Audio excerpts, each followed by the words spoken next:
Oi, gente, bom dia. Estamos aqui mais um dia, né, gravando um episódio para vocês. Hoje eu queria encerrar a parte, né, de comentar aí vamos dizer, a retirada do masculino da sociedade, né, da nossa cultura, esse esvaziamento do lugar do pai, do homem, do masculino e essa substituição, né, por uma virilidade caricata, violenta, esvaziada, né, forçada, sem, digamos, valor, sem autoridade, sem limites, sem lei, por aí vai, né, assim. Então, digamos que o masculino foi substituído, né, por uma caricatura do masculino, né, e ao mesmo tempo que houve toda uma crítica do lugar do pai, da autoridade, enfim, né, desde a queda do absolutismo lá atrás, né, e da era das revoluções, a gente tem comentado isso.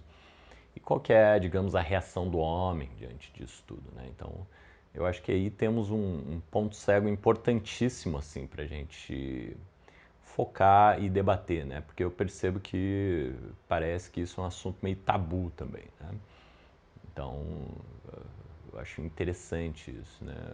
Me lembro que uma vez na aula de uma hora clínica, né, eu decidi trazer um assunto e falar sobre a impotência, né, masculina. E isso eu trouxe à baila um filme do Fassbender, né, chamado Shame, em que ele é um viciado em sexo, mas que, um spoiler aqui, né, para quem não viu o filme, mas que diante da mulher que ele se interessa, que ele gosta, ele não consegue, né, ele tem vamos dizer, ele não consegue ter uma ereção com a mulher que ele gosta. Então eu achei isso interessantíssimo, trouxe na aula, na hora clínica, mas houve assim um vazio, né? Ninguém soube comentar, acrescentar, trazer questões, debater. Parece que foi um debate morto, vamos dizer assim, né? E aí eu percebo o quê, né? Na aula de psicanálise, assim como, enfim, né, das terapias e dessas artes do cuidado, em geral, tem uma predominância de mulheres, né? E eu acho que talvez essa questão da impotência seja um assunto meio estranho para as mulheres também, né? E tendo em vista que o homem tem dificuldade de falar das suas questões e dificuldades, fica um tema meio, parece um buraco negro, né? Assim, né? A gente entra numa zona morta, né? Um negócio estranho. E aí vocês vão falar, pô, Paulo, você vai falar da impotência? Pô, eu não tinha planejado isso, né? Mas já que surgiu aqui, né? Esse assunto eu acho um tema interessante, né? Para falar do masculino, né? Os problemas do homem, vamos dizer assim, né? Então eu acredito que a promiscuidade, né? Esse filme do Shame é muito bom, né? Porque fala dessa promiscuidade como um desvio, né? Uma tentativa de justamente suplantar algo que está mais no interior desse personagem, né? E que ele não consegue acessar, que provavelmente deve ser um trauma, né? Uma dor, né? Uma vergonha, né? E que ele tenta, de uma certa forma compulsiva, substituir e acobertar e tamponar, né? Então eu vejo hoje isso eu vejo muito comum, né? É algo muito comum, né? As pessoas apostarem na compulsão para não sentir, né?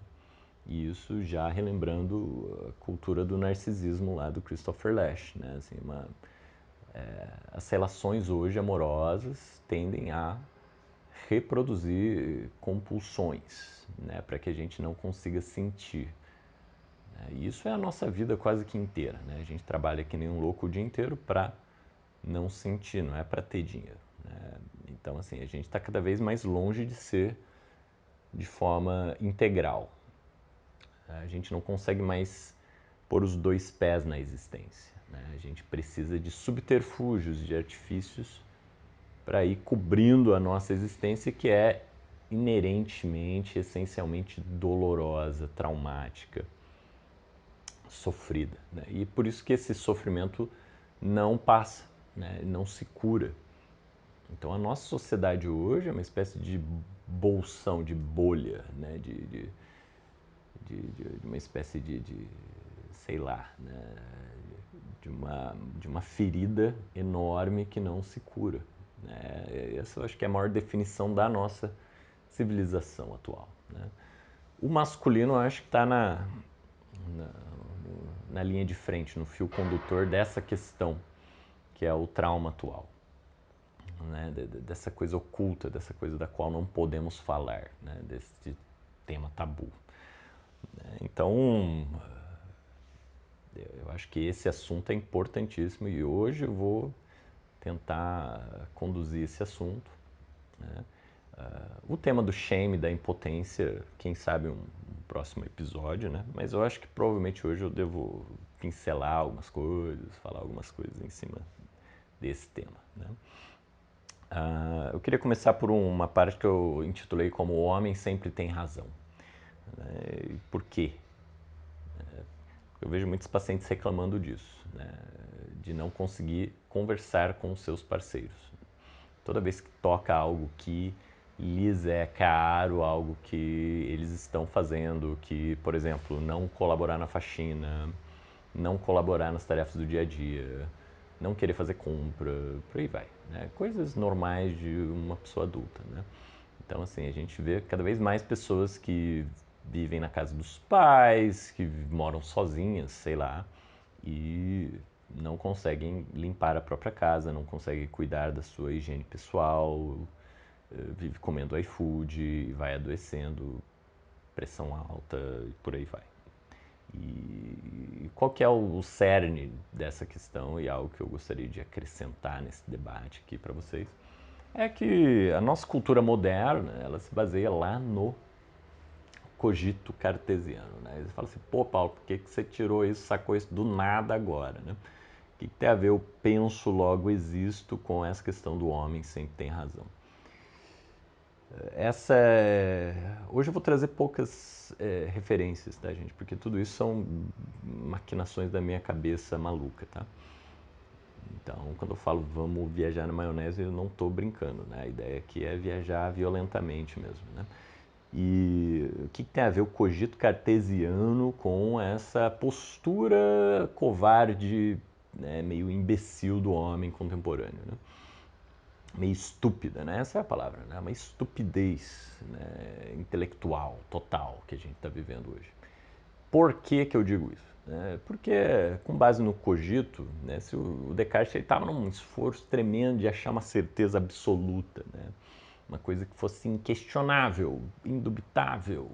Uau! Né? Isso aqui é uma espécie sei lá, né? De chave mestra, de coisa que vai resolver todos os problemas, que vai quebrar qualquer argumento, que vai, enfim, né? Que é livre de questionamentos, né? Claro e evidente, como ele costumava falar, né?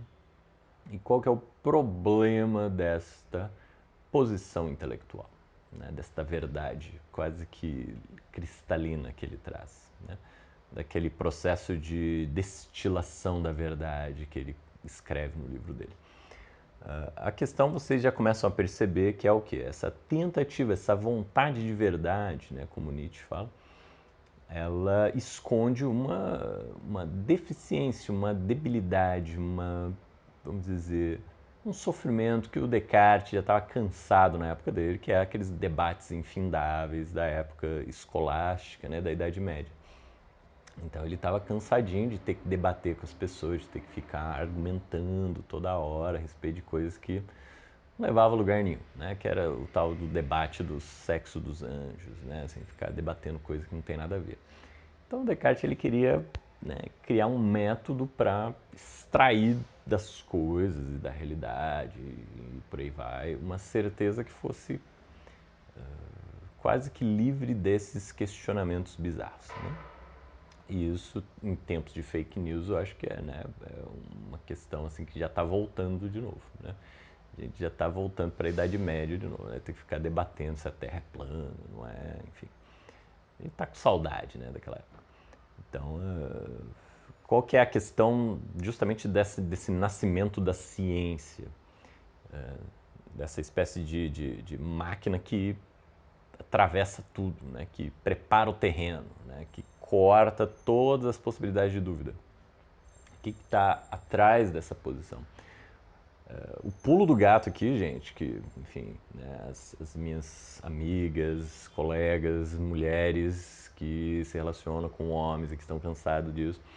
O problema dessa posição, vamos dizer, moderna, cartesiana, plenamente certa dessa verdade cristalina, é que ela se torna um refúgio, né, para os homenzinhos aí, né, assim, esses homenzinhos covardes, né, tipo professor universitário, enfim, mestres, PhDs, especialistas e por aí vai, né, o professor, né, aquela pessoa que entra no lugar do, sei lá, suposto saber, como a psicanálise gosta de colocar, né. Então, assim, essa posição é muito confortável, né? Então, ter essa, vamos dizer, sentar no trono da autoridade absoluta, da verdade cristalina, da razão e por aí vai, né, coloca a pessoa numa posição de tirania. Essa é a chave para vocês entenderem. Porque nós, homens, macho, hétero, branco, cis e por aí vai, que é aqueles que estavam em todas as reuniões do século XX, né? Começa a ver documentários de história e você vai ver que toda a merda que aconteceu no século XX só tinha homem branco, velho, hétero, cis e rico, né? Nas reuniões, né? Decidindo, né? Coisas para nós, pobres mortais, burros, bárbaros, selvagens, ignorantes, né? Então, assim, qual que é, né? Por que eles se acreditam realmente capazes e investidos dessa autoridade divina para decidir sobre a vida das pessoas? Né? Por quê? Por causa dessa verdade pura cartesiana, né? Desse método científico. Né? E isso também jogo para os cientistas, tá? Que é essa postura ingênua, né, o que eu chamo de virgem no puteiro, né, de chegar e achar que, bom, eu tenho um método científico e isso é suficiente. E isso mata tudo, resolve todos os meus problemas. Eu não preciso estudar a sociedade, não preciso estudar história, não preciso ouvir as pessoas, não preciso debater com elas. Se eu tenho um método que extrai das coisas uma verdade absoluta delas, uma verdade plena, né, cristalina, lógica, então eu não preciso perguntar para a pessoa o que ela acha disso. Se eu chegar nessa lógica, nesse método, nesse laboratório, né? Então se eu ponho o ratinho lá no laboratório, eu não preciso saber da origem do rato, da fauna que interage com ele, do ecossistema e de tudo mais. Eu isolo esse objeto e eu vou ali torturando ele para extrair essa verdade pura e cristalina, tá percebendo? Então, de novo, né, eu vejo muitas mulheres entrando nessa posição do rato de laboratório, né, quando elas casam com alguém, quando elas começam um relacionamento com alguém. Né? Por quê? Porque elas se percebem se debatendo numa espécie de gaiola. Porque elas sempre estão erradas. Né? Elas nunca têm razão. E elas vão sendo violentadas, né, para aprenderem, para serem domesticadas, né, para serem ali conduzidas ao que o machinho ali quer da vida. Né? E ele naturalmente não vai falar o que ele quer, né? Ele vai ficar usando o que é as verdades lógicas, racionais que ele tem na cabeça dele para debater coisas que não tem nada a ver com a realidade dele. E é por isso que fica uma coisa de louco, né, as conversas hoje em dia, né? Por quê? Porque o cara vai falar, por exemplo, da lógica do, sei lá, né, do pô, é aquele famoso, né? Não, você gosta disso, né? Mas eu não gosto, né? Então, eu acho que tem que ser assim, você não acha, né? Então parece que é uma coisa do tipo, cada um tem as suas ideias, logo, né, vou fazer o que der na minha telha e acabou o debate, tá entendendo? Então eu vou criando certas verdades cartesianas, absolutas na minha cabeça, e eu não permito que o outro manifeste a ideia dele, né? Que o outro se manifeste a respeito do que ele está achando ali dessa convivência comigo. Né? Então, por exemplo, o cara lá, né, um exemplo aleatório aqui, né, o cara lá acha que, sei lá, né, ele não gosta de lavar o quintal, né, por exemplo, né, ele não gosta de lavar louça. E aí a parceira chega e fala, meu, tô lavando louça todo dia e né, eu tenho que trabalhar também, eu tenho que ver minhas coisas, eu tenho que me arrumar, e eu gosto de uma casa limpa, por exemplo, né? E o cara não tá nem aí. E aí ele vai falar, bom, você gosta de uma casa limpa, eu não gosto, então como é que a gente faz? Né? Então se vira aí, né? Tipo assim, se pra mim tanto faz e pra você é importante, então você que faça, você corre atrás e você limpe a casa. Eu vivo num chiqueiro, tô bem com isso, né? Olha só, que coisa louca, né? Por quê? Porque essa, de novo, é uma verdade meio que cartesiana na cabeça dele, né? Tipo, eu não gosto, logo ela que se exploda, né? Eu não preciso me pôr em diálogo, eu não preciso me abrir e tentar achar um meio termo, negociar uma situação. Eu não participo dessa relação, percebe? Então a gente tem de novo uma pessoa que está numa relação, que usufrui das coisas da relação, porque ele vai usar um banheiro limpo, ele vai usar a louça limpa, ele vai comer a comida que a mulher faz, mas ele não se implica nessas ações, ele não se implica nessas coisas, né? Ele usufrui dessas coisas. Então, no fundo, esse cara é uma espécie de bebê ambulante, né? Que vai usufruindo da realidade. Não é só da mulher com a qual ele convive, né? Ele usufrui dos estagiários que trabalham para ele, enfim, dos seus funcionários, ele usufrui de tudo. Provavelmente da mãe, e aí vai. Então ele acha que esse cara é o cara que vai lá e vai montar a multinacional dele e vai detonar, né, o território todo para extrair as coisas que interessam para ele, que dão dinheiro para ele. Se aquilo rompe barragem, polui o solo, inviabiliza a cultura local, né, enfim, a agroecologia local, a fazenda, né, familiar, agricultura familiar, foda-se, não tá nem aí. Isso não interessa para ele, isso é problema dos outros. Tá entendendo? Então o homem, assim, ele vem para um debate, por exemplo, né, para falar de louça, para falar de convivência e regras de convivência, de estabelecer um negócio, e ele vem com uma verdade absoluta lá dentro da cabeça dele. É uma verdade cartesiana, um cogito logo existo, não penso logo existo ali, que está ali dentro, no núcleo da cabeça doente dessa pessoa, e ele usa essa verdade para resolver todas as questões da vida dele. Né? Desde fazer compra, tá?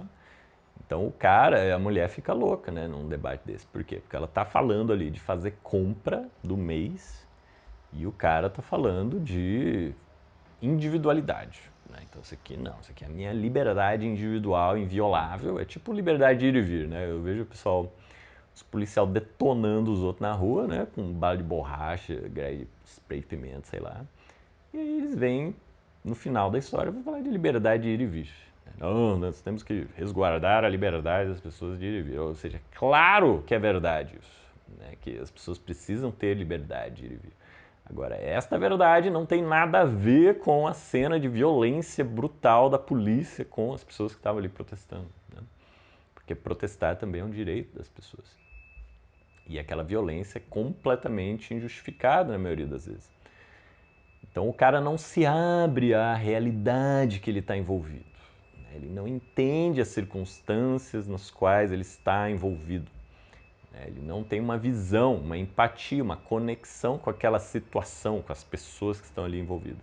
Por quê? Porque ele está isolado na torre de marfim da sua verdade absoluta, que está lá dentro da cabeça dele.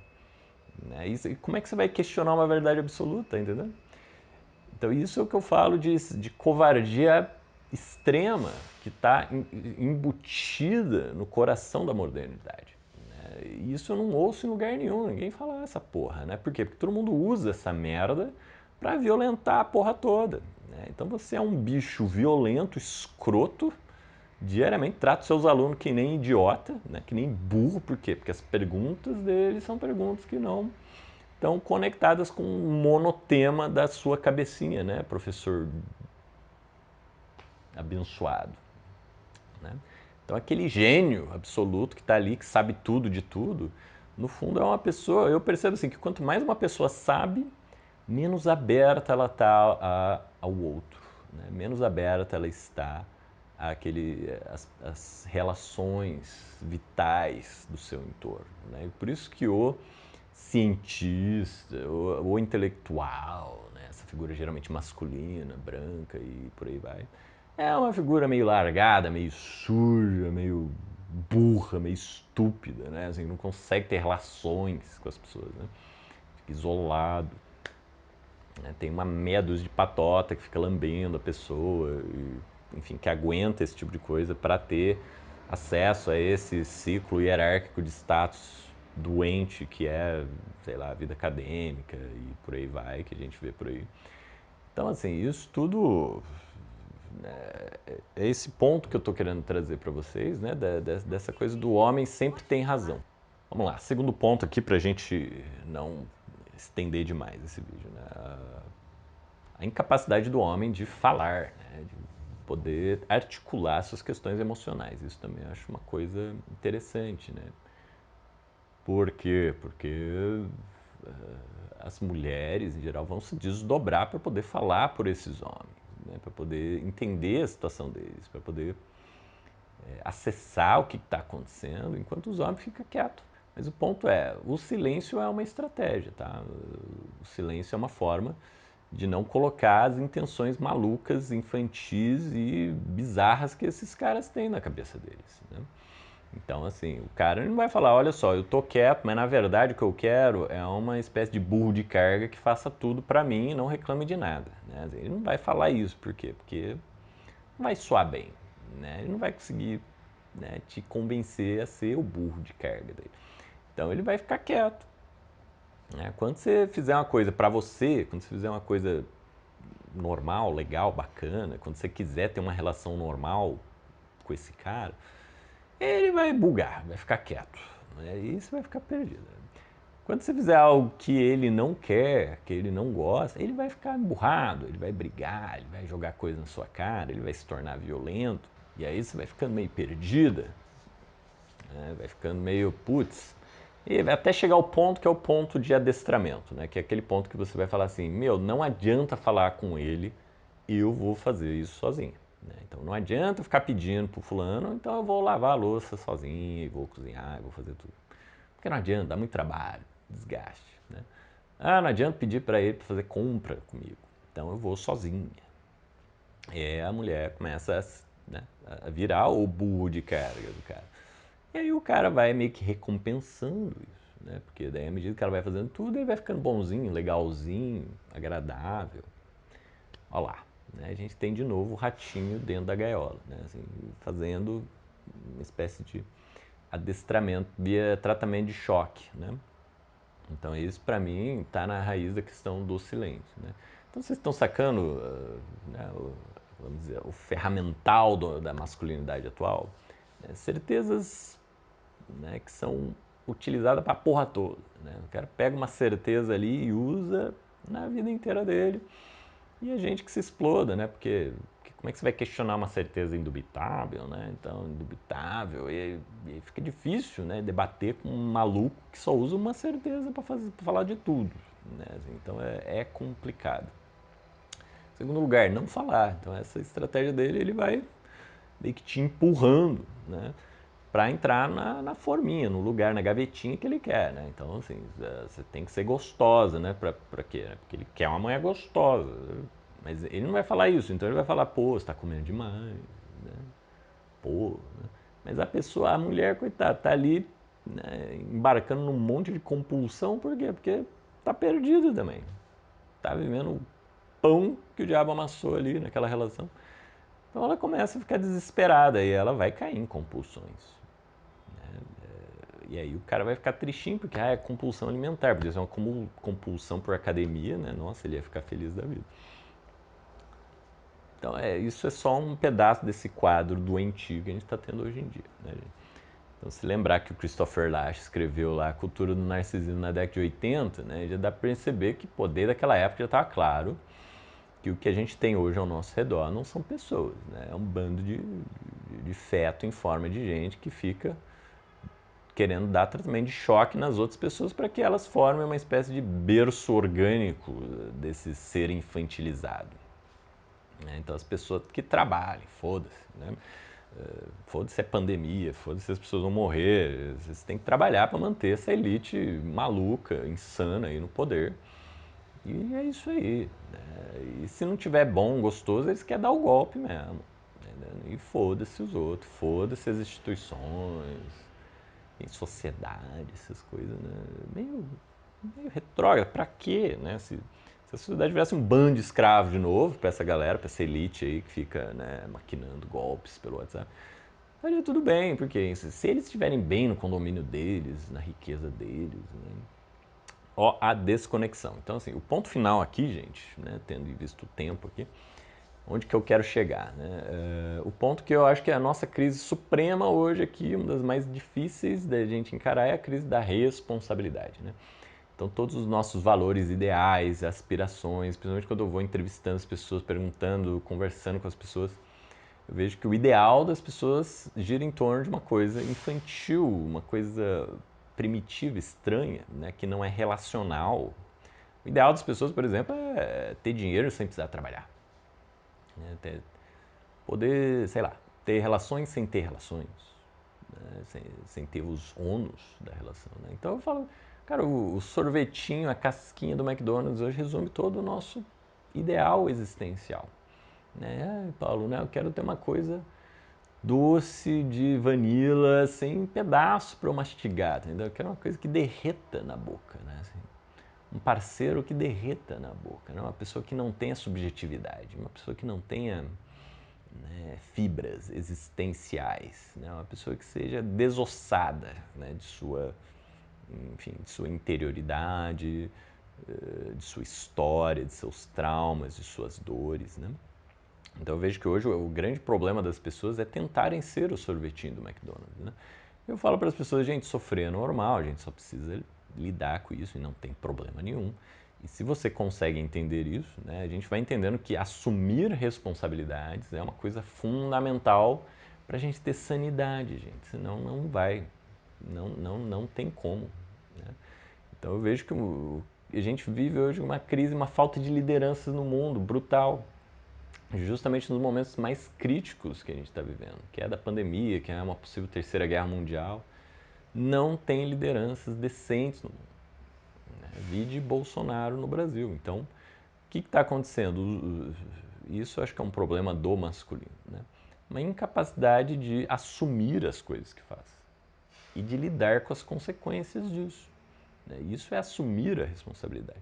Mas se você está diante de crianças adultas aí, né, circulando na vida, o ideal deles, né, é fugir da responsabilidade.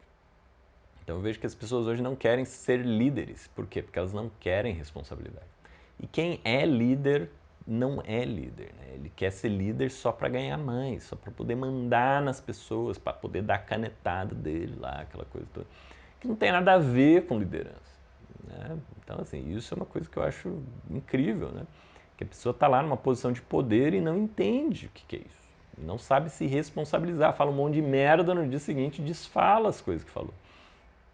Então, assim, que você fala, cara, isso é destrutivo, né? Isso não é legal, né? A pessoa fala assim, cara, olha que bacana, né?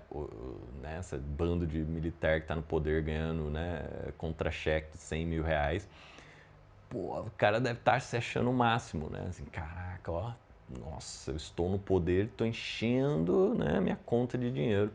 Então, ou seja, só tem um lado bom, né, de ser líder, né? Eu não tenho que lidar com os problemas sociais que a gente tem bombando hoje em dia, que é a inflação, fome e por aí vai. Para finalizar aqui, né, essa crise de responsabilidade que eu quero dizer para as pessoas é, olha, gente, os nossos ideais estão em frangalhos, né? Assim, são ideais infantis. Né? Assim, quando eu vejo um homem, sei lá, um líder, enfim, qualquer pessoa que queira, quer dizer, ninguém quer mais, na verdade, né? Na prática é essa, né? As pessoas, você vê um corpo de presidência, é tudo sociedade anônima, né? Uma coisa meio explodida, né? Justamente para aniquilar a possibilidade de responsabilizar as pessoas pelas coisas que elas estão fazendo. Né? Então você põe o dinheiro na companhia lá X, Y, Z e tira a hora que você quiser. E foda-se o que essa companhia fez e deixou de fazer, né? Então, assim, hoje a gente vive uma cultura da irresponsabilidade e da infantilidade, né? Então, diante disso, a responsabilidade se torna uma coisa quase que incompreensível, né? As pessoas não entendem o que é responsabilidade. Então eu fico na minha clínica em geral trabalhando isso. Por quê? Porque isso é muito importante, né? A gente poder se responsabilizar pela nossa vida. Não é uma coisa glamurosa, não é uma coisa legal, tá, gente? Por quê? Porque é desprazeroso você saber que a sua relação maluca é 50% sua. Né? Você falar assim, pô, minha mulher é louca, tá, mas por que você tá com ela? Essa pergunta do porquê que você tá com ela, como é que você começou isso, já fala desse problema, né? Da pessoa não se responsabilizar pelo que faz. Né? Ela não assume as coisas que faz. Né? Então, para ela, ela tá namorando ali por causa da outra pessoa, né? Porque a outra pessoa seduziu ela, tadinha. Né? Olha lá a criança falando de novo, né? Então, quando a pessoa me responde, ah, mas ela era diferente lá atrás, né? Agora ela virou um bicho, né? Um monstro, né? Resposta infantil, né? Tipo assim, azar, né? Você escolheu essa pessoa do jeito que ela é. Se ela te seduziu, você precisa aprender a lidar com a sedução do outro. Né? Não é assim, ai, Paulo, quero alguém que não me seduza, né? Que é essa cultura dos manuais e da autoajuda que quer criar receitas para você não, né, sofrer na vida. Né? Outra coisa, puro creme da infantilidade. Né? Então, mas é isso aí, gente. Eu vou ficando por aqui. Hoje eu estou de férias, então assim, já estou fugindo daqui. Espero que vocês gostem desse vídeo de encerramento, mas se tiver questões e temas e curiosidades, pode mandar aí que a gente faz um outro vídeo aí em breve, né? Espero que vocês gostem e um abraço para todo mundo. Se cuidem. Tchau, tchau.